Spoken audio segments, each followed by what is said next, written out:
Foam roller marching bridge. So what we're doing is adding more movement to the tippy toe foam roller bridge that we did before. What you have to remember here is that the pelvis needs to stay in more of a posterior pelvic tilt.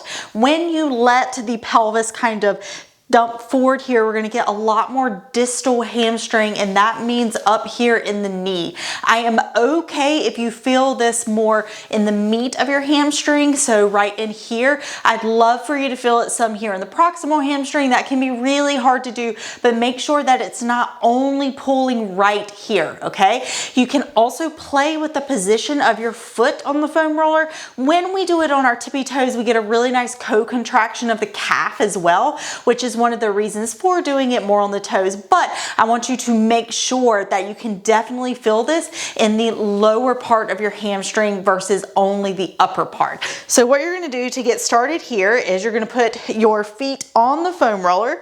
We're gonna exhale, ribs come down, deep core comes up, and then you're going to gently tilt your pelvis, just kind of roll it up towards your ribs a little bit. Then you're going to bridge up. We don't need to bring the hips super high here, okay? And then make sure you can feel, okay, all right, everything's kind of stable, I'm good to go here. I want you to reach your hands towards the ceiling. That means we're not gonna be pressing in the ground. No cheating for stability, okay? We're gonna reach up, exhale, lift one leg.